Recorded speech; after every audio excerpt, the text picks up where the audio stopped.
अब जब वीर का ब्लेड स्टॉर्म की प्रैक्टिस खत्म हो चुका था, वीर ने फिर से प्लैनेट टाइटन जाने की फैसला किया।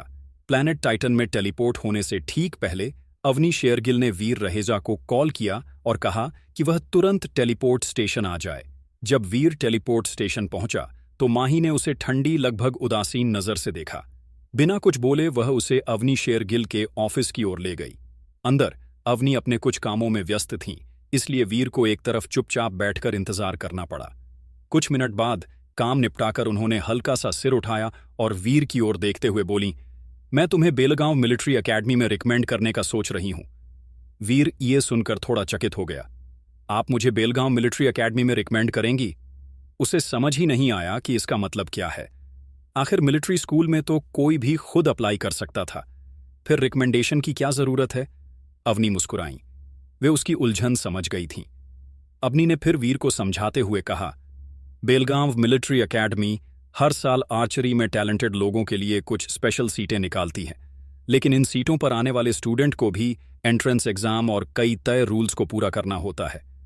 तुम आर्चरी में अच्छे हो तो फिटनेस में थोड़ी कमी भी चल जाएगी, इसीलिए मैं चाहती हूं कि तुम्हें वहां पर रिकमेंड करूं।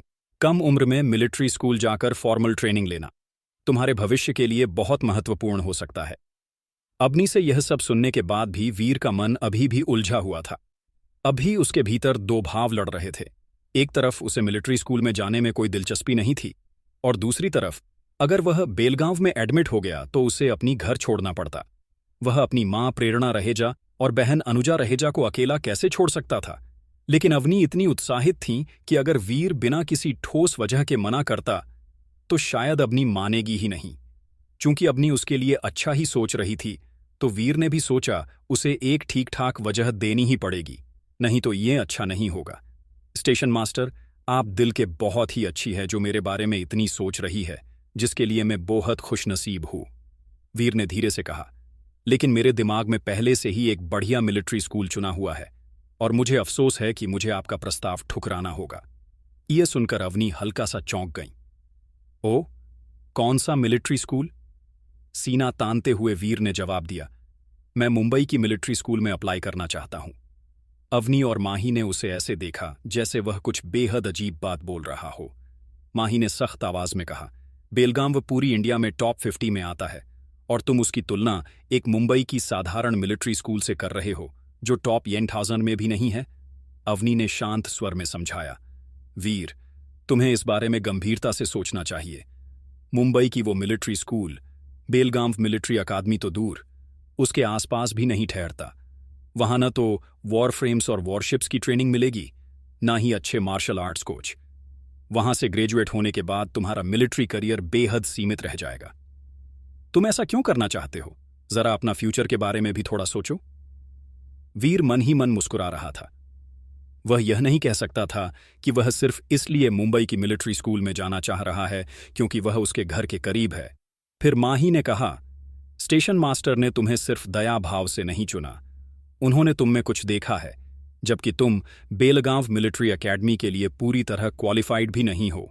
फिर भी स्टेशन मास्टर ने कई सारे नियम को तोड़कर तुमको एडमिशन के लिए चुना है, और अब तुम जो भी फैसला लोगे सोच समझकर फैसला लो।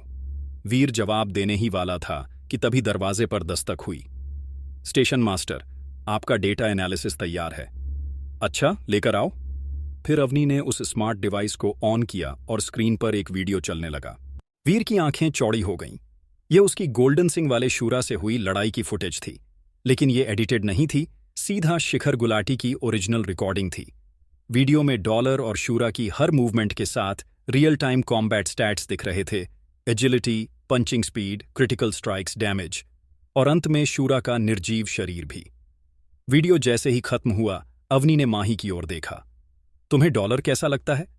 स्टूपिड है, माही ने बिना सोचे झट से कहा। वीर, जो मन ही मन तारीफ की उम्मीद कर रहा था, लगभग खांसते खांसते रह गया।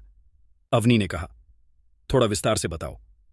माही बोली, डॉलर की ताकत और स्पीड बेहतरीन है। हम उसकी सही फिटनेस रेटिंग नहीं जानते, लेकिन उसके रूप बदलने के बाद की क्षमता उसे प्लैनेट टाइटन के टॉप खिलाड़ियों में रखती है। लेकिन वह ताकत और स्पीड अभी भी शूरा से कम है। अगर शूरा पहले से घायल न होता तो डॉलर 100 बार मर चुका होता। अवनी ने हां में सिर हिलाया। वह इस बात पर सहमत थी। माही ने आगे कहा, डॉलर के पंख किसी एडवांस्ड फ्लाइंग बीस्ट सोल जैसे हैं। उसकी स्पीड देखकर लगता है कि यह सीक्रेट ब्लड बीस्ट सोल है। ऐसे पंख और इतनी तेजी के साथ वह एक आदर्श आर्चर बन सकता है। उसे दूरी बनाकर तीर चलाने चाहिए थे, न कि जाकर बेवकूफों की तरह मुक्केबाजी करनी चाहिए थी। अवनी हल्का मुस्कुराई। बात सही है, लेकिन वो इमरजेंसी थी। और लगता है कि डॉलर आर्चरी में माहिर नहीं है। उसने कभी तीर धनुष का इस्तेमाल किया ही नहीं, हमेशा सामने से लड़ता है। बिल्कुल इसके उलट। अवनी की नजर धीरे से वीर की ओर गई। माही तुरंत समझ गई कि वह किसकी बात कर रही है। माही बोली, अगर डॉलर आर्चर बन जाए तो वह प्लैनेट टाइटन का सबसे बेहतरीन आर्चर होगा। उसकी मूवमेंट, उसकी फ्लाइट स्पीड, सब उसे दुश्मन से दूरी बनाए रखने में मदद करेगी। और उसकी ताकत उसे तेज और घातक तीर चलाने में मदद करेगा। वह बिल्कुल परफेक्ट है। उसने वीर का नाम बिल्कुल नहीं लिया। स्पष्ट था कि वह वीर को डॉलर के बराबर नहीं मानती। सच कहे तो चाहे माही को डॉलर का तरीका थोड़ा मूर्खतापूर्ण लगे, लेकिन वह जानती थी कि डॉलर एक सम्मानित योद्धा है, जबकि वीर एक ऐसा लड़का जिसकी थोड़ी काबिलियत थी, लेकिन बेहद ही ज्यादा डरपोक, जो हमेशा खतरों से दूर भागते थे। अवनी ने लंबी सांस लेकर कहा, दुर्भाग्य से शूरा एयरक्राफ्ट की तबाही के कारण पूरा एरिया में ब्लैकआउट हो गया था। हमारे पास डॉलर की असल पहचान बताने वाला कोई फुटेज नहीं बचा। हालांकि हमारे पास उसका खून का सैंपल है, लेकिन टाइटन में आने के बाद जीनो पॉइंट्स लगातार बदलते रहता है, इसलिए डीएनए तुलना करके पहचान ढूंढना लगभग असंभव है। माही ने कहा, वह 2 बार मुंबई पर दिखाई दिया है। यह शायद इत्तेफाक नहीं है। अवनी ने सिर हिलाया। मैंने मुंबई की पूरी आबादी चेक की है, कोई भी उसकी प्रोफाइल से मेल नहीं खाता। और यहां का पॉपुलेशन इतना ज्यादा है कि डॉलर को ढूंढना ऑलमोस्ट नामुमकिन है। वीर ने मन ही मन राहत महसूस की।